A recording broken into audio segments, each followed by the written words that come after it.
ஆமென். எல்லாம் சந்தோஷமாக இருக்கிறீங்களா? ஆண்டவராக இயேசு கிறிஸ்துவின் நாமத்தில் இந்த காலை வேளையில் உங்களை என்னோடு வாழ்த்தி வரவேற்கிறேன். நாங்கள் இன்றைக்கு நியாயாதிபதிகள் புத்தகத்தில் 9ஆம் அதிகாரம் 8 to 15 வரைக்கும் உள்ள வசனங்களை வாசிக்க கேட்போம். நியாயாதிபதிகள் 9ஆம் அதிகாரம் 8 to 15 மட்டும்.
ஆமென்.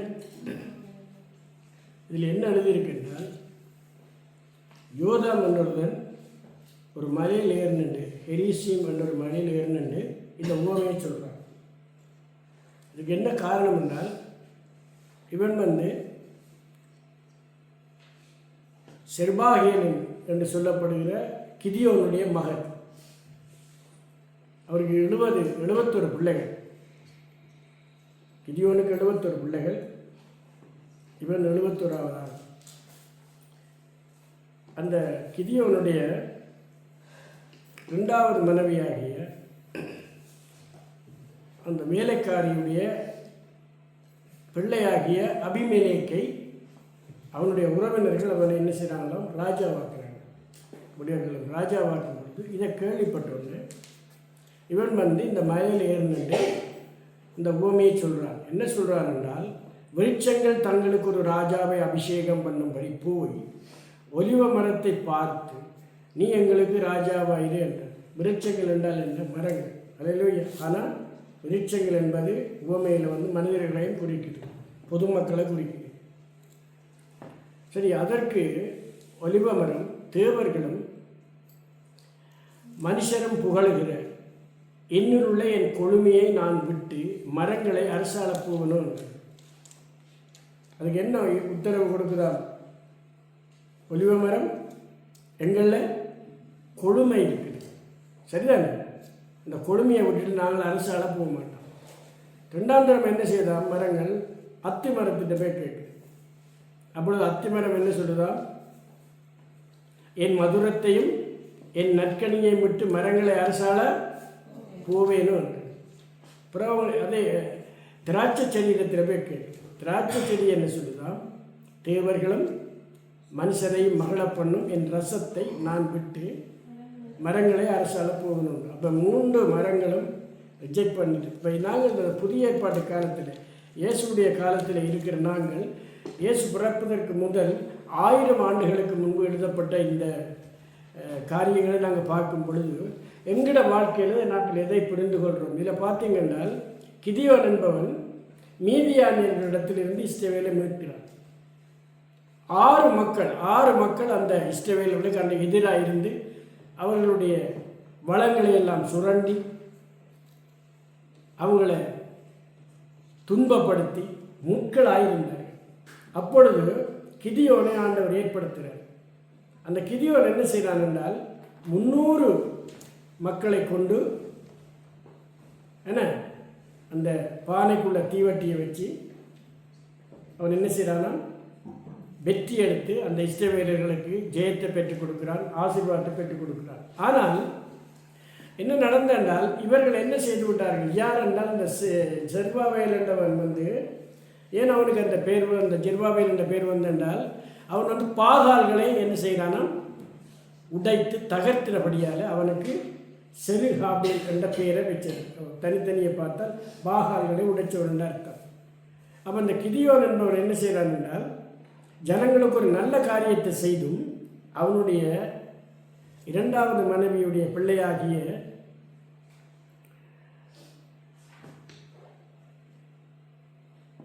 அபிமெலேக்கு என்பவன் தன்னுடைய மாமன் வீட்டுக்கு போய் அந்த மாமன் சீகேமை போய் மாமன் ஆக்களை சேர்த்து கொண்டு அவன் என்ன செய்கிறானா ராஜாவாகிறான். அப்பொழுது இதை கேட்ட ஜோதாம் என்பவன் கண்ணீர் விட்டு அழுது என்ன செய்கிறானா வந்து இதை ஒரு உவமையாக சொல்லுகிறான். இந்த உவமையில் நாங்கள் என்னத்தை படிக்கிறோம் என்றால், கடைசியாக இந்த விருட்சங்கள் போய் யார்கிட்ட கேட்குதான்? முச்சடிகிட்ட கேட்குது. வாசிங்க 14-15 வாசிங்க. அப்பொழுது மரமெல்லாம் முச்சடியை பார்த்து, நீ வந்து உங்களுக்கு ராஜாவாய் என்றது. அதற்கு முச்சடியானது மரங்களை பார்த்து, நீங்கள் உங்களுக்கு ராஜாவாக அபிஷேகம் பண்ணுவது மெய்யானால் என் நிழலை வந்தடையுங்கள், இல்லாவிட்டால் முச்சடியிலிருந்து அக்னி புறப்பட்டு திவனாவின் கேள்வி மரங்களை பச்சைக்கு கடவுள்ன்றது. ஆமென். அப்போ கடைசி அங்கே வந்து தஞ்சம் அடைகிறாங்களா? முச்சடி. அல்லேலூயா. அப்போ இதில் என்ன பார்க்கிறோம் என்றால், அவன் தண்ட வேலையை சரியாக செய்து கொண்டிருந்தால் அவனால் மற்றவருக்கு நல்ல பயன் கிடைக்கும். அல்லேலூயா. ஒலிவ மரம் தண்ட வேலையை செய்து தனக்குரிய தகுதியை அது சொல்லுது, நான் தேவையற்ற வேலைக்கு போக மாட்டேன். அல்லேலூயா. திராட்சை செடின்னு சொல்லுது, எனக்கும் சில குணாதிசயங்கள் இருக்குது, நல்ல கனிகள் இருக்குது, நானும் என்ற வேலையை விட்டு போக மாட்டேன். அத்திமரம் என்ன சொல்லுது, நானும் எனக்கு சில காரணங்கள் வேலைகள் இருக்குது, இதை விட்டு நான் போக மாட்டேன். இப்போ முச்சடியில் போகும்பொழுது, முச்சடி என்றால் என்ன?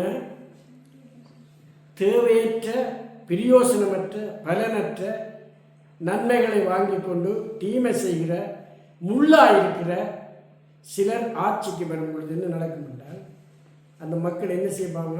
துன்பப்படுவார்கள். அப்போ எங்களுக்கு முன்னுக்கு இருந்த, நாங்கள் பிறக்கிறதுக்கு முன்னுக்கு இருந்த எத்தனையோ ஆட்சியாளர்கள், நாங்கள் பிறந்தா பிறகு இந்த எத்தனையோ ஆட்சியாளர்களை நீங்கள் உலகத்தை பார்த்தீர்கள் என்றால், இவர்கள் இந்த முட்களை போல தான் இருந்து மக்களை வஞ்சித்து மக்களுடைய ஆசீர்வாதங்களை தாங்களே பெற்றுக்கொண்டு கடைசியாக என்ன செய்வார்களாம்? அந்த மக்களுக்கு பயனிட்ட வறண்ட செழிப்பற்ற நிலங்களை வாழ்க்கையை விட்டு சென்று விடுவார்கள். அல்லேலூயா. அப்போ இங்கே வந்து பார்த்தீங்கன்றால், இந்த முட்செடி என்னத்துக்கு அடையாளமாக இருக்கின்றால் அபிமெலேக்குக்கு அடையாளமாக இருக்கு. அல்லேலூயா. ஆனால் அவன் சொல்கிறான், இதில் நீங்கள் வாய்ச்சி பார்த்தீங்கன்னா சொல்லுவோம், என்னுடைய தகப்பன் உங்களுக்காக கஷ்டப்பட்டு இரவும் பகலாக தன்னுடைய உயிரையே பணயம் பெற்று மீதியான இடத்திலிருந்து இஸ்ரவேலர்களை உங்களை மீட்டு உங்களுக்கு ஒரு செழிப்பை தந்த என் தகப்பனை மறந்து என்ன செய்து விட்டாங்க தெரியுமா? அந்த 70 பேரையும் வெட்டி கொண்டு விட்டாங்க. விளங்குறவங்க யார? இந்த எருபாபேல் என்று சொல்றவனுடைய இந்த கிதியோனுடைய பிள்ளைகள் 70 பேரை கற்ப பிறப்புகளை வெட்டி கொண்டு விட்டு இவன் கடைசியாக ஒருவன் தான் மிஞ்சினான், இந்த யூதா மன்றம் தான் மிஞ்சினான். அப்போ இதுக்கு யார் காரணம் என்றால் அபிமெலேக்கு என்றவன் தான் காரணமாக இருக்கிறான். அப்போ நாங்கள் இந்த உலகத்தை பார்க்கும் பொழுது இன்றைக்கு நாங்கள் இதில் எந்த இடத்துல இருக்கிறோம்? அல்லேலூயா. நாங்கள் இந்த 4 விதமான மரங்களில் நாங்கள் எந்த இடத்துல இருக்கிறோம் என்பதை குறித்து நாங்கள் தியானிக்கும் பொழுது எங்களுக்கு கிறிஸ்தவர்களுக்கு ஆசீர்வாதமாக இருக்கிறோம். கண்களை மூடி நான் ஜெபம் பண்ணுவோம். கேருபீன்கள் சேராபீன்கள் போற்றும் பரிசுத்தர் பரிசுத்தர் நீரே, சேனை சேனை தூதர்களும் பாட்டும் பரிசுத்தர் பரிசுத்தர் நீரே,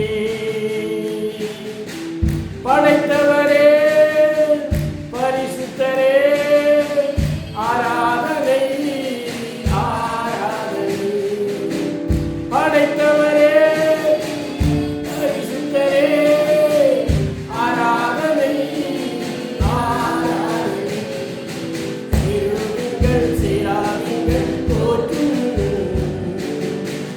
பரிசுத்தர் பரிசுத்தர் நீரே, சேனை சேனை தூதர்களும் பாட்டும் பரிசுத்தர் பரிசுத்தர் நீரே. கேருபீன்களும் சேராபீன்களும் போற்றுகிற ராஜாதி ராஜாவாகிய தேவனே, வல்லமை நிறைந்தவரே, மகிமை நிறைந்தவரே, இந்த உலகத்தில் ஆண்டவரே சுவாமி, முட்களை போன்ற ராஜாக்கள், முட்களை போன்ற தலைவர்கள் இந்த உலகத்தை ஆளுகை செய்யும் பொழுது ஆண்டவரே, ராஜாக்களை தள்ளி ராஜாக்களை ஏற்படுத்துகிறவரே, இந்த காலை வேளையிலே நாங்கள் கர்த்தாதி கர்த்தரும் ராஜாதி ராஜாவும் தேவாதி தேவனும் வானம் சிங்காசனம் பூமி பாதபடி என்று சொன்ன தேவனுக்கு முன்னால் எங்களை ஒப்புக் கொடுக்கிறோம் ஐயா. இயேசு கிறிஸ்துவின் நாமத்தில் மீட்கப்பட்டவர்களாய், இயேசு கிறிஸ்துவின் இரத்தத்தால் கழுவப்பட்டவர்களாய், இயேசு கிறிஸ்துவின் ஆவியால் நிரப்பப்பட்டவர்களாய் ஐயா, நீர் கொடுத்த இந்த திருச்சபையில் இருக்கிற எங்கள் ஒவ்வொருவரையும் இந்த விருட்சங்களாகிய நாங்கள் ஆண்டவரை கர்த்தாவே அப்பா எப்படிப்பட்ட நிலையில் இருக்கிறோம் என்பதை உணர்ந்து நாங்கள் இந்த உலகத்துக்கும் ஆண்டவரை உமக்கும் ஆண்டவரே சுவாமி வித்தியாசம் உள்ளவளாய் வாழவும் குணரும் மாறுபாடும் உள்ள சந்ததியில் இருந்து பிரிந்து கத்தருக்கென்று வாழ அநேகருக்கண்டு ஆண்டவரை கனி கொடுக்கவும் அநேகரை கொழுமைக்குள்ளே கொண்டு வரவும் அநேகரை செழிப்புக்குள்ளே கொண்டு வரவும் நீர் எங்களுக்கு உதவி செய்யும்படியாய் செபிக்கிறோம். நாங்கள் செய்கிற ஒவ்வொரு காரியமும், நாங்கள் ஆராதிக்கிற ஒவ்வொரு நேரமும், நாங்கள் செலுத்துகிற ஒவ்வொரு துதிகளும் ஆண்டவரே சுவாமி எங்களுடைய இருதயத்தையும் எங்கள் சிந்தைகளையும் ஆண்டவரை எங்களுக்கு உள்ளாக வளர்ச்சி அடைய செய்யும்படியாக நாங்கள் செபிக்கிறோம். உடைய நாமத்தை மகிமைப்படுத்துகிற இந்த இடத்திலும் நான் வந்து உங்களை ஆசீர்வதிப்பேன் என்ற வார்த்தையை நாங்கள் நினைவு கூறுகிறோம். கர்த்தரிடத்திலேயே மனமகிழ்ச்சியாக இருந்து ஆண்டவரே சுவாமி உம்மிடத்திலே நன்மைகளை பெற்றுக்கொள்ள எங்களை ஆண்டவரே உங்கள் கருத்தில் ஒப்புக் கொடுக்கிறோம். திருச்சபையில் உள்ள பிள்ளைகளை, கணவன்மாரை, மனைவிமாரை, பிள்ளைகளை, குழந்தைகளை உடைய கருத்தில் ஒப்புக் கொடுக்கிறோம். இந்த நாளில் வர முடியாமல் இருக்கிறவர்களையும் அந்த கருத்தில் ஒப்புக் கொடுக்கிறோம். தூரத்தில் இருந்து படித்து வேலை செய்து கொண்டு இருக்கிறவர்களையும் அந்த கருத்தில் ஒப்புக் கொடுக்கிறோம். ஆண்டவரே சுவாமி இன்றைக்கு நாளும் ஆண்டவரே கர்த்தாவே யாரெல்லாம் ஆலயத்துக்கு செல்ல முடியாமல் இருக்கிறார்களோ, ஆண்டவரே எந்த பலவீனங்கள் வியாதியோடு இருக்கிறார்களோ அவர்கள் ஒவ்வொருவரையும் கர்த்தர் கண்டு அவருடைய பலவீனங்களை நீக்கி ஆலயத்திலே கொண்டு வந்து ஆசீர்வதிக்கும்படியாக நாங்கள் சொல்லிக்கிறோம். அடியேனையும் பொறுப்படும் இயேசுவின் மூலம் பிதாவே, ஆமென். அல்லேலூயா. முதலாவது நாங்கள் பார்க்கிறோம், ஒலிவ மரம் என்ன சொல்லுகிறான்? தேவர்களும் மனுஷரும் புகழுகிற எண்ணில் உள்ள என் கொழுமையை நான் விட்டு மரங்களை ஆளப்போவேனும் என்று. அல்லேலூயா. வாசிப்போம். ரோமர் 11:24. ரோமர் 11:24. சுபாவத்தின்படி காட்டொலிவனத்திலிருந்து நீ வெட்டப்பட்டு சுபாவத்துக்கு விரோதமாய் நல்ல ஒளிவு மரத்திலே ஒட்ட வைக்கப்பட்டிருந்தால் சுபாவ பிள்ளைகளாகிய அவர்கள் தாங்கள் சுய ஒளிவு மரத்திலே ஒட்ட வைக்கப்படுவது அதிக நிச்சயம் அல்லவா? காட்டொலிவ மரத்துக்கு ஒரு சுபாவம் இருக்குது. ஏன்னா அந்த வன்னியில் இருக்க கமத்தில் இருக்கையெல்லாம் அந்த அந்த மரங்களை குறித்து எங்களுக்கு தெரியும். அந்தந்த மரங்கள் என்னங்கிற நாட்டுக்குள்ளே இருக்கிற மரங்கள் என்ன ஏன்னா இதெல்லாம் இருக்குது. பாலப்பழமெல்லாம் நாங்கள் வன்னியில் தான் சாப்பிட முடியும். ஏன்னா துணுக்காலங்கிற வீட்டுக்கு முன்னுக்கு இருக்குது. நாங்கள் பிடுங்கி உப்பில் போட்டு சாப்பிடுவோம். ஆனால் யாழ்ப்பாணத்தில் அது கிடையாது. அப்போ இங்கே பார்க்குறோம், காட்டொலிவ மரத்தில் இருந்து வெட்டப்பட்டு சுபாவத்துக்கு விரோதமான ஒரு நல்ல ஒலிவ மரத்திலே நாங்கள் ஒட்டப்பட்டிருக்கிறோம். அப்போ கிறிஸ்தவர்களாகிய நாம் எங்கே ஒட்டப்பட்டிருக்கிறோமா? கிறிஸ்துவில் ஒட்டப்பட்டிருக்கிறோம். வெட்டப்பட்டென்றால் பிரிக்கப்பட்டு என்ன நாங்கள் என்ன செய்யப்பட்டிருக்கோம்? கிறிஸ்துவில் ஒட்டப்பட்டிருக்கிறோம். அப்போ தான் வேதம் 2 Corinthians 5:17 இப்படி இருக்கிறவன் கிறிஸ்துவுக்குள் இருந்தால் அவன் புதிய சிருஷ்டியாகினான், பழையனவர்களோடு எல்லாம் புதிதாக. அப்போ இந்த இந்த இந்த ஒலிவ மரம் என்ன சொல்லுதான்? எனக்கென்ற ஒரு குணாதிசயம் இருக்குது, நான் இருக்கிற இடம் இருக்குது, எனக்கு தகுதி இருக்குது, நான் விட்டுட்டு என்ன செய்ய மாட்டேன்? உங்களை ஆள வர மாட்டேன். அல்லேலூயா. ஏனென்றால் அந்த ரெண்டுக்கும் சரியான வித்தியாசம், குணத்தில் வித்தியாசம் இருக்குது. விருட்சங்கள் அந்த கணக்கு இருக்குது. கேதுரு மரங்கள் இருக்குது, தேவதார மரங்கள் இருக்கிறதுக்கெல்லாம் ஒவ்வொரு விருட்சத்துக்கும் ஒவ்வொரு இருக்குது. இப்போ கேதுரு மரம் என்ன பண்ணால் அது பலம் உள்ளது. இந்த விருட்சங்களில் ஒவ்வொரு மரத்துக்கும் ஒவ்வொரு பலம் இருக்குது, ஒவ்வொரு குணாதிசயம் இருக்குது. அப்போ இதெல்லாம் சேர்ந்து தான் வந்து என்ன செய்யலாம்? ஒலிவ மரத்திட்ட கேட்குது. அப்போ ஒலிவ மரம் எங்கே இருக்குது? நாங்கள் இப்போ எங்கே இருக்கிறோம்? உதாரணத்துக்கு நாங்கள் ஆண்டவரோட இருக்கிறோம். அல்லேலூயா. அதான் நாங்கள் பார்க்குறோம். அப்போஸ்தலர் 2:47 ரட்சிக்கப்பட்டவர்களை அனுதினமும் கர்த்தர் சபையிலே சேர்த்தார். அப்போ சேர்க்கப்பட்டவர்கள், வெட்டப்பட்டவர்கள், ஒட்டப்பட்டவர்கள், சேர்க்கப்பட்டவர்கள். அப்படியே அப்போ இயேசுடைய குணாதிசயங்களில் நாங்கள் என்னவா பெற்றிருக்கிறோம்? வெளிக்கு காட்டுறது. அல்லேலூயா. இயேசுடைய குணாதிசயங்களை நாங்கள் என்ன செய்யணுமா? காட்டுறவர். அப்போ முதலாவது அது சொல்லிட்டு ரிஜெக்ட் பண்ணிட்டு நான் இந்த காரியத்துக்கு நான் வரமாட்டேன்.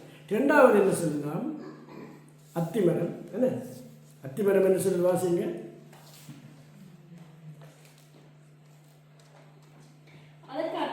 அத்திமரம் சொல்லுது, நான் என் மதுரத்தையும் என் நற்கனியையும் விட்டு மரங்களை அரசாள போவேனோ.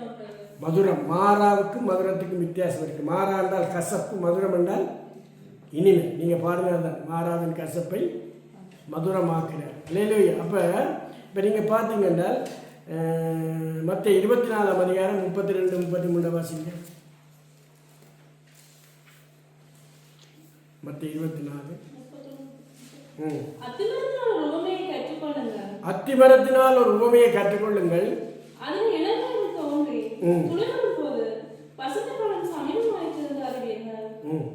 அப்படியே இவரையெல்லாம் நீங்கள் காணும்போது அவர் சமீபமாய் வாசலுடைய வந்திருக்கிறார் என்றால் அப்ப அத்திமரம் என்பது என்னத்துக்கு அடையாளமா இருக்கிறதா?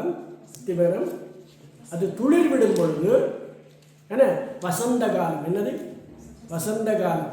இந்த வசந்த காலம் என்றால் ஆண்டவருடைய வருகையின் காலம். அப்போ இயேசுக்கு இன்றைக்கு ஜனங்கள் ரட்சிக்கப்படும் பொழுது உலகம் முழுவதிலும் இயேசுவை ஜனங்கள் ஏற்றுக்கொள்ளுகிற நேரத்தில் என்ன நடக்குதாம்?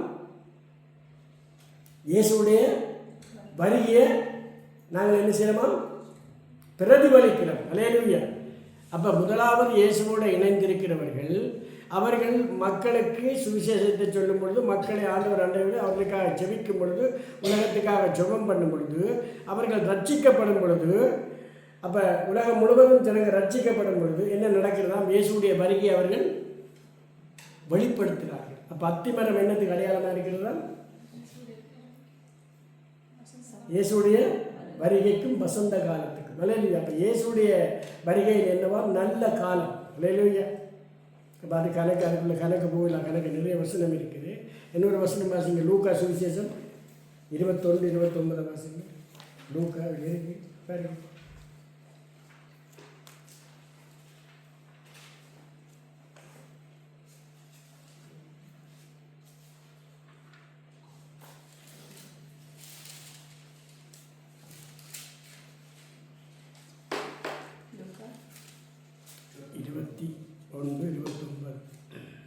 அப்பொழுது யூதேயாவில் இருக்கிறவர்கள் மலைகளுக்கு ஓடி போகவும், எருசலேமில் இருக்கிறவர்கள் வெளியே புறப்படவும், நாட்டுப்புறங்களில் இருக்கிறவர்கள் நகரத்தில் பிரவேசமாகவும் இருக்கவும் கடவர்கள். எழுதியிருக்கிற யாம் நிறைவேறும்படி நீதியை சரி கட்டும் நாட்கள் அவைகளே. அந்நாட்களில் கற்பவதிகளுக்கும் பால்வர்களுக்கும் ஐயோ, பூமியில் மிகுந்த இடுக்கணும், இந்த ஜனத்தின் மேல் கோபாக்கினையும் உண்டாகும். பட்டயத்திற்கான விழுவார்கள், சகல புறஜாதிகளுக்குள்ளும் சிறைப்பட்டு போவார்கள். புறஜாதியின் காலம் நிறைவேறும் வரைக்கும் எருசலேம் புறஜாதியரால் முடிக்கப்படும். சூரியனிலும் சந்திரனிலும் நட்சத்திரங்களிலும் அடையாளங்கள் தோன்றும். நீங்க மாறி வாசிட்டீங்க. 29, 21, 29 அதான் நான் யோசிச்சு கொண்டிருக்கேன். அன்றையும் அவர்களுக்கு ஒரு உவமையை சொன்னார். அத்திமரத்தை மற்ற எல்லா மரங்களையும் பாருங்கள். அதெல்லாம் வந்து நான் சொல்றேன், நீங்க திரும்ப வாசிங்க. அன்றையும் அவர்களுக்கு ஒரு உவமையை சொன்னார். அத்திமரத்தை மற்ற எல்லா மரங்களையும் பாருங்கள். அவைகள் தழைப்பதை நீங்கள் காணும்போது வசந்த காலம் சமீபமாயிற்று என்று அறிகிறீர்கள். ஓகே. இப்போ என்னென்றால் அத்திமரம் என்னத்துக்கு அடையாளமாக இருக்கிறது என்றால் தேவனுடைய நெருக்கத்தை அடையாளமாக காட்டுது. அத்திமரம் என்னவா? தேவனுடைய நெருக்கத்தை அடையாளமாக காட்டுது. தேவனுடைய வருகையை அடையாளமாக காட்டுது. அப்போ ஒவ்வொரு கிறிஸ்தவர்களும் இந்த உலகத்தில் ரட்சிக்கப்படும் பொழுது அவர்கள் என்னதுக்கு அடையாளமாக இருக்கிறார்களா? இயேசுடைய வருகைக்கு அடையாளமாக இருக்கிறார்கள். அல்லேலூயா. ஒரு காலத்தில் இயேசு அறியாத ஜனங்கள் மத்தியில் இருந்த ஜனங்கள் எல்லாம் இன்றைக்கு உலகம் முழுவதிலும் யுத்தங்கள் நடந்து கொண்டிருக்கும் பொழுது ஜனங்கள் ரட்சிக்கப்படும். அல்லேலூயா. ஈரானில் யுத்தம் பண்ணால் ஈரானில் ஏராளமான மக்கள் அத்திமரங்களாக இருக்கிறார்கள். சரியா? ரஷ்யா போட்டு யாருக்கு அடிக்குது? உக்ரைனுக்கு அடிக்குது. உக்ரைனில் 35, 36 சேர்த்துக்கு மேலே இன்றைக்கு அண்டர் கிரவுண்டில் இருக்கிறாங்க.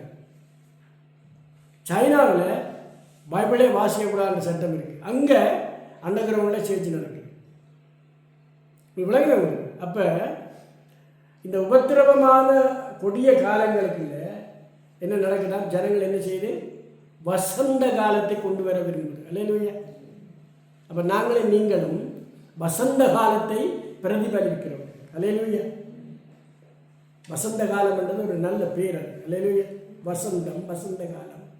அந்த அந்த அந்த அந்த பேருக்கு ஒரு சந்தோஷம் இருக்குது.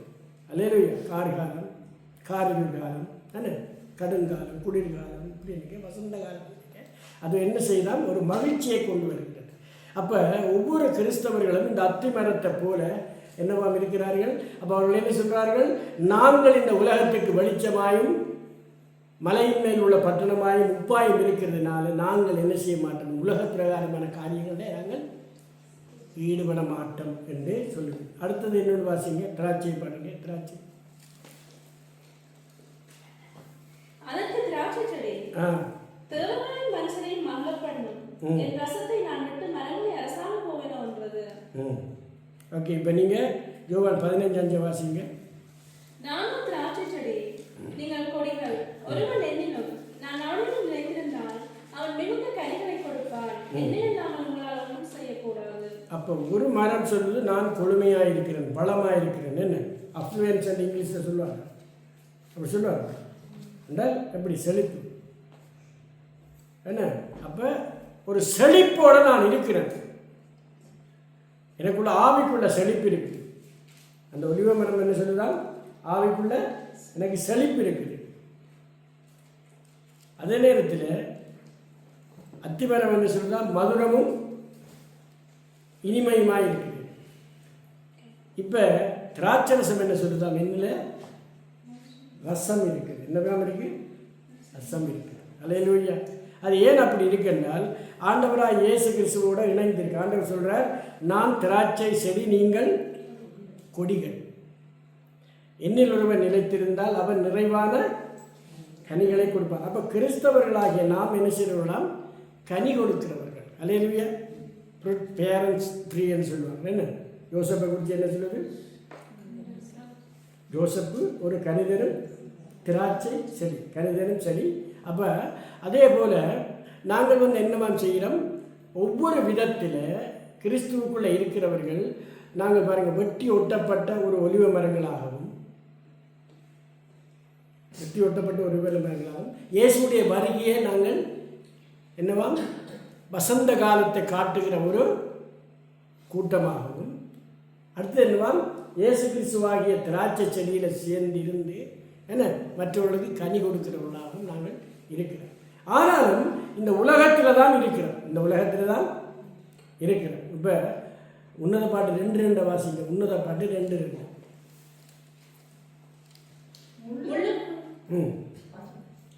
முள்ளுக்குள்ளே லீலி புஷ்பம் எப்படி இருக்கிறதோ அப்படியே குமாரத்தினுக்குள்ளே எனக்கு பிரியமானவளும் இருக்கிறார். அதாவது முள்ளுக்குள்ளே லீலி புஷ்பம் எப்படி இருக்கிறார். என்ன லீலி புஷ்பம் முள்ளுக்குள்ளே இருக்கும் பொழுது எப்படி இருக்குதோ, முள்ளுத்தான், ஆனால் அதுக்கு என்ன இருக்கால் லீலி புஷ்பம். அதே போல எவ்வளவுதான் இந்த உலகத்தில் முள்ளுகள், பொல்லாங்குகள், இடையூறுகள், கஷ்டங்கள் வந்தாலும் ஆண்டவரை ஏற்றுக்கொண்டவர்கள் என்ன செய்கிறார்களாம், அவர்கள் ஆண்டவருக்காக சாட்சியாக இருக்கிறார்கள். அல்லேலூயா.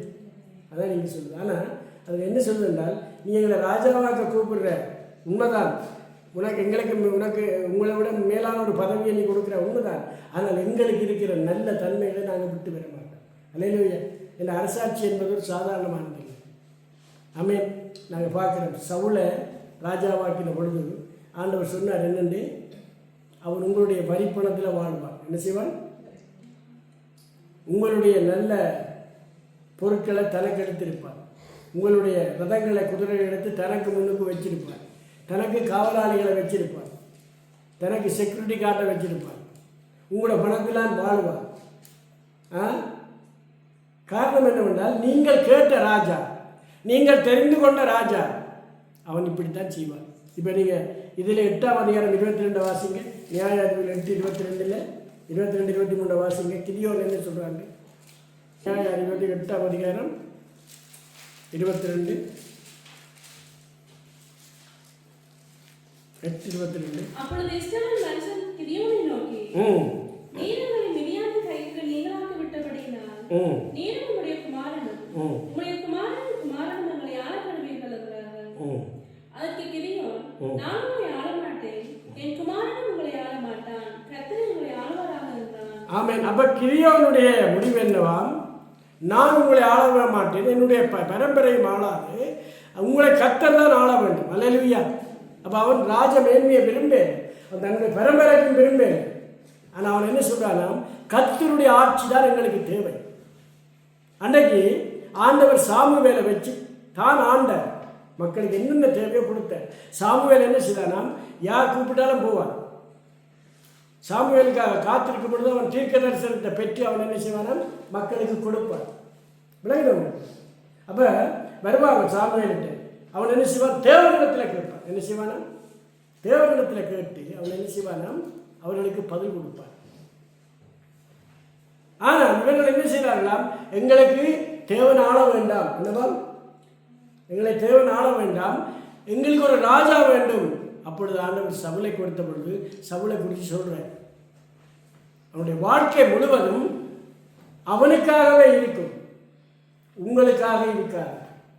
உங்களுடைய சொத்துக்களை அவன் அனுபவிப்பான். உங்களுடைய வாகனங்களை தனக்கு முன்னால் எடுத்து சாரதிகளை வச்சு தனக்கு பாதுகாப்புக்கு வச்சிருப்பான். உங்களோட வரிப்பணத்திலே வாழ்வான். உங்களோட பெண்களை கொண்டு என்னவா, மஞ்சள் அரைப்பான், சந்தனம் பூசுவான். விளங்கு, அதில் எழுதியிருக்கேன். அப்போ இப்படி நான் நினைக்கிறேன், இந்த இந்த பைபிளில் வாட்சி தான் அவங்க எழுதியிருப்பாங்க. விளங்குது. இந்த ஒரு வசனம் ஒன்று இருக்கு, என் தாய் என்று சொன்னால் அந்த தாயை பற்றி என்ன எழுதிருக்குன்னா, இப்போ இதில் வேதத்தில் எழுதியிருக்கு. தாயண்டா தாயை பற்றி என்ன இருக்கு, என் தாய் அன்பின் பிறப்படம், அறுபது நிறுப்படம், கருணை வடிவம், கற்பின் திருவுருவம், மாசத்த மாணிக்கம், மாற்றுக்குரியாத தங்கம், இதெல்லாம் கிடக்குது. அல்லேலூயா. ஒரு தாயை குறித்து எழுதினால் ஆண்டவர் சொல்கிறார், 66 வசனத்தில் அவர் என்ன செய்கிறாராம், ஒரு தாயை போல தேற்றுகிறார். ஆமீன். ஒரு தாய் தேற்றுவது போல அவர் தேற்றுவார். அப்போ இந்த இந்த இந்த பைபிளில் நீங்கள் பார்த்தீங்கன்னா, இந்த உலகத்தில் உள்ள எத்தனையோ பாட்டுகள் எல்லாம் இதில் இருந்தால் வாசித்து எடுத்திருப்பாங்க. ஆனால் நான் கிறிஸ்தவர்களாகி நாங்கள் என்ன செய்கிறோமா, இந்த பகுதியை வாசிட்டு விட்டுடுறோம். என்ன எங்களுக்கு என்னத்துக்கு, நாங்கள் கிறிஸ்தவர்கள். ஆனால் இதில் இருந்து என்னத்தை நாங்கள் எடுக்கிறோம் என்றால், அன்றைக்கு அவனுடைய காலத்தில் இந்த மரங்கள் யாருக்கு ஒப்பாக இருந்ததுன்னா மனிதர்களுக்கு ஒப்பாக இருந்தது. அல்லேலூயா. அன்றைக்கு இருந்த மனிதர்கள் இப்படி தான் இருந்தார்கள், நல்ல குணமுள்ளவர்கள், கடவுளோடு இருந்தவர்கள், கடவுளுக்கு கனி கொடுக்கிறவர்கள். ஆனால் அந்த அபிமேலேக்கு என்ன செய்தாலும், தான் ராஜாவாகிறதுக்கு 70 பேரையும் அவங்க கொண்டு சீகேமில் போய் தன்னுடைய தாயினுடைய சகோதரர்களிடத்தில் போய் அவர்களுடைய உதவியோடு என்ன செய்கிறானாம், ராஜாவாகிறான். இந்த கதை. ஆனால் அவன் என்ன சொல்கிறான், சொல்லும் பொழுது அவன் என்ன சொல்கிறான்டா, என் தகப்பன் உங்களுக்காகப்பட்ட கஷ்டம். கிதியோன் எல்லாம் ஆண்டவர் அழைக்கும் பொழுது மீதியானியர்களுடைய உபத்திரவத்தில் இஸ்ரவேலர்கள் இருக்கும் பொழுது அவன் சொல்கிறான், நான் வரமாட்டேன், நான் சிறியவன், எல்லாரிலும் சிறியவன் என்று சொன்ன பொழுது ஆண்டவர் அவனை அழைத்து அவன் சொல்வார், என்னுடைய பட்டியம் மாற்ற பட்டியமா, கர்த்தருடைய பட்டியம். விளங்குறவங்களுக்கு. அப்போ நான் செய்கிறதெல்லாம் கர்த்தரால் தான் செய்கிறது. அப்போ அன்றைக்கு இருந்த காலங்களில் ஒவ்வொரு முறையும் இஸ்ரவேலர்கள் ஒடுக்கப்படும் பொழுது யெகூ அந்தவனை கர்த்தர் எழுப்புறார், தெபோராவை எழுப்பினார், ஒட்டனியரை எழுப்பினார், சிம்சோனை எழுப்பினார்.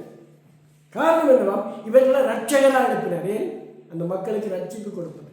நீங்களும் நானும் இன்றைக்கு இயேசு அறியாத மக்களுக்கு ரட்சகராக இருக்கிறோம். அல்லேலூயா. விளங்குறவங்க. எங்களோட ஜெபம், எங்களோட வேத வாசிப்பை நாங்கள் கொடுக்குற செய்தி எல்லாம் என்னத்துக்கு என்றால் கர்த்தர் அண்டையில் மக்களை திருப்புறத்துக்கு தான். அல்லேலூயா. அப்போ இன்றைக்கு திருச்சபைகள் எல்லாம் ஒரு சினிமா மோகமாக போடுது. பாட்டுகள், கச்சேரிகள், ஆட்டங்கள், அந்த டான்ஸுகள், சினிமா பாட்டுகளை கொண்டு வந்து அதில் வியாக்கியானங்கள் இதெல்லாம் வந்து இன்றைக்கு கடவுளுடைய நாமத்தை தூசித்து சொல்கிறவை. நாங்கள் அத்திமரங்களை போல இயேசுடைய வருகைக்கு நாங்கள் என்ன செய்கிறோம் என்றால் அந்த இயேசுடைய வருகையை மூடுறோம். அல்லேலூயா. நாங்கள் போகாத சினிமா படம் இல்லை, நாங்கள் செய்யாத நாடகம் இல்லை, நாங்கள் செய்யாத கூட்டுக்கள் இல்லை. ஆனால் தேவனுடைய ஆவியானவர் நான் பெற்ற உடனே இப்படி என்ன எழுதியிருக்கு, உலகத்தில் இருந்து வெட்டப்பட்டு நல்ல ஒலிவ மரத்தில் ஒட்டப்பட்டவர்கள் நீங்களும் நானும் உலகத்தில் இருந்து பிரிக்கப்பட்டு நல்ல ஒலிவ மரமாகிய இயேசுவில் ஒட்டப்பட்டவர்கள். சரியா? அடுத்தது உலக செடிகள் இருக்குது, முள்ளுகளுக்குள்ள இருந்து பிரித்தெடுக்கப்பட்டு இயேசு கிறிஸ்துவாகிய திராட்சை செடியில இணைக்கப்பட்டவர்கள். அல்லேலூயா. அது மட்டுமல்லாமல் அவருடைய வருகையை நாங்கள் பிரதிபலிக்கிறவர்கள். ஏன் நீங்கள் இயேசு ஏற்றுக்கொண்டீங்கள்? இயேசு வரப்போகிறார். ஏன் இன்றைக்கு உலகத்தில் யுத்தம் நடக்கு? இயேசு வரப்போகிற இன்றைக்கு பாருங்கள், இந்த முச்செடிகளை போல அரச தலைவர்கள் தான் இன்றைக்கு உலகத்தை அழித்துக் கொண்டிருக்கிறார்கள். இவர்கள் இந்த முச்செடிகள் என்னதுக்கு அடையாளம் என்றால், இந்த உலகத்தை ஆண்டு கொண்டு ஒவ்வொருவரும் பகைச்சு ஒவ்வொருவரும் கொலை செய்து பாருங்கள். இன்றைக்கு சாகிறவனெல்லாம் ஆறு நினைக்கிறீங்க? ஏழைகள். ஒரு ஆமிக்காரன் எழுதுகிறான், நீ ஏன் ஆமிக்கு போறேன்னு கேட்க வச்சோன்னா இந்த குடும்ப வறுமை. உக்ரைனில் ரஷ்யாவில் அவங்க சொல்கிறாங்க, எங்களோட குடும்ப வறுமை, எங்களுக்கு சாப்பாடு, நாங்கள் யுத்தம் பண்ணினா தான் எங்களுக்கு என்ன கிடைக்கும் சாப்பாடு. அது மட்டும் இல்லை, இலங்கையிலிருந்து வருகிற மக்கள் எத்தனை பேரை ரஷ்யா தன்னுடைய இராணுவத்துக்கு சேர்த்துருக்கிறது தெரியும் உங்களுக்கு. அப்போ இப்படிப்பட்ட தலைவர்கள் இந்த முள்ளுக்கு அடையாளமாக இருக்கிறார், அபிமேலேக்கு அடையாளமாக இருக்கிறார்கள். அப்போ நாங்களும் நீங்களும் என்னத்துக்கு அடையாளமாக இருக்கிறோம்னா, திராட்சை செடிக்கும் ஒலிவ மரத்துக்கும் அத்தி மரத்துக்கும் அடையாளமாக இருக்கிறது. அப்போ இவர்களை ஒரு கூட்டத்தை பார்க்கும் பொழுது, ஓ இவர்கள் இயேசுவோட இருக்கிறவர்கள். அன்றைக்கு என்ன பேதுருவை பார்த்து கேட்டாங்க, நீயும் இயேசுவோட இருந்தவரா? உன்னுடைய பேச்சு அப்படி சொல்லுது. அல்லேலூயா. அப்போ நீங்களும் நானும் இந்த வசனத்தை பார்க்கும் பொழுது, எங்களுக்கு இந்த உலகத்துக்குரிய காரியம் அல்ல, தேவனுடைய காரியம். உலகத்தெல்லாம் பார்க்கணும். நீரிலே முளைத்தெழுந்த தாமரையில் ஒரு இலை, நீரிலோடு கூடி நின்றும் நீரில்லாத வாறுபோல் பாரிலே முளைத்தெழுந்த பண்டித பராமரன் பாரினோடு கூடி நின்றும் பண்புதனை கண்டினோம். என்ன, ஆண்டவர் இந்த உலகத்தில் பாவிகளோட வாழ்ந்தார், பாவிகளோட சாப்பிட்டார், பாவிகளோட இருந்தார். ஆனால் அவர்கள் என்ன இல்லையா? பாவம் இல்லை. அப்போ நாங்களும் இந்த உலகத்தில் பாடுறோம். ஏன்னா எங்களை ஆள்ற முச்செடிகள் நடுவிலான் இருக்கிறோம். அப்போ முச்செடிகள் தங்களுக்காகத்தான் பாடுது. ஆனால் திராட்சை ரசம் கொடுக்கிற திராட்சை செடியும் ஒலிவ மரமும் அத்தி மரமும் இயேசுவை பிரதிபலிக்கிறது. அல்லேலூயா. அப்போ எங்களுக்கும் உங்களுக்கும் என்ன தகுதி என்றால், நாம் இயேசுவோடு இருந்து இயேசுடைய நற்கனிகளை பெற்று மற்றவர்களுக்கு நன்மை செய்கிறவர்களாக இருக்கு. அதான் நாங்கள் பார்க்குற எபேசியர் 2:10 நாங்கள் என்னதுக்கு சிருஷ்டிக்கப்பட்டிருக்கிறோமா? நன்மை செய்வதற்கு. அல்லேலூயா. நாங்கள் நன்மை செய்வதற்கு சிருஷ்டிக்கப்பட்டிருக்கிறோம். ஆமென். ஆகவே நாங்கள் என்னென்ன பார்ப்போம் என்றால், ஒலிவ மரங்களைப் போல, திராட்சை செடிகளைப் போல, அத்தி மரங்களைப் போல கர்த்தருக்காக சுடர் விடவும் சாட்சியாக இருக்கும். கர்த்தர் கிருபை செய்வார்கள். நான் கண்களை மூடி நான் ஜெபம் பண்ணுவேன். ஆண்டவரே, இந்த அருமையான நாளில் நாங்கள் இந்த வேத பகுதிகளை வாசிக்கும் பொழுது, இது ஆண்டவர் நீ உங்களுடைய பிறப்பதற்கு முதல் பல ஆண்டுகளுக்கு எழுதப்பட்டாலும் நாங்கள் இவைகளை எங்களுக்காக தியானித்து இந்த உலகத்தோடு ஒத்த வேஷம் தெரியாமல், ஆண்டவரே இந்த உலகத்தில் இருக்கிற மக்கள், ஆண்டவரே கர்த்தாவே, நாங்கள் அவர்களிடத்தில் இருந்து பிரித்தெடுக்கப்பட்டவர்களாய், ஆண்டவரே கோணலும் மாறுபாடும் உள்ள சந்ததியில் இருந்து பிரித்தெடுக்கப்பட்டவர்களாய், கர்த்தருக்கு சாட்சி உள்ளவர்களாய், கர்த்தரோடு வாழ்கிறவர்களாய், நற்கனி கொடுக்கிறவர்களாய், நன்மை செய்கிறவர்களாய், வியாதி உள்ளவர்களுக்கு ஜெபிக்கிறவர்களாய், துன்பம் உள்ளவர்களுக்காய் ஆண்டவரை ஜெபிக்கிறவர்களாய், ஆண்டவரே வறுமையிலும் கஷ்டத்திலும் துயரத்திலும் இருக்கிறவர்களுக்கு உதவி செய்கிறவர்களாய், இப்படிப்பட்ட நற்குணங்களை நல்ல கனிகளை எங்களிலே தந்து, ஆவிக்குரிய கனியை எங்களிலே தந்து, நீர் எங்களை ஒரு சமூகத்திலே வெற்றிருக்கிறபடியால் நமக்கு ஸ்தோத்திரம். உடைய இரத்தத்தால் எங்களை மீட்டு, உடைய ஆவியால் எங்களை நிறைத்து, எங்களுக்கு பரிசுத்தாவியானவரை முத்திரையாய் தந்து உடைய சமூகத்தில் உடைய சபையில் சேர்த்து வைத்திருக்கிறபடியால் நமக்கு நன்றி செலுத்துகிறோம். இந்த வார்த்தைகளை கேட்ட பிள்ளைகளை ஆசீர்வதியும், தொடர்ந்து உடைய கிருபைக்குள்ளே மறைத்துக் கொள்ளும். இயேசுவின் நாமத்தில் பிதாவே, ஆமென். நாங்கள் சொல்லுவோம், என் ஆத்துமாவே கர்த்தரை ஸ்தோத்திரி, என் முழு உள்ளமையுடைய பரிசுத்த நாமத்தை ஸ்தோத்திரி. என் ஆத்துமாவே கர்த்தரையே ஸ்தோத்திரி, அவர் செய்த சகல உபகாரங்களை என்றும் மறவாதே. ஆமென். நம்முடைய கர்த்தராகிய இயேசு கிறிஸ்துவுடைய கிருபையும், பிதாவாகிய தேவனுடைய அன்பும், பரிசுத்தாவியானுடைய ஐக்கியம் அந்யோன்யம் நம் ஆண்டவராகிய இயேசு கிறிஸ்து மத்தியாகத்தில் வரும் வரை நம் அனைவரோடும் கூட இருப்பதாக. கர்த்தர் உங்களை ஆசீர்வதிப்பார்.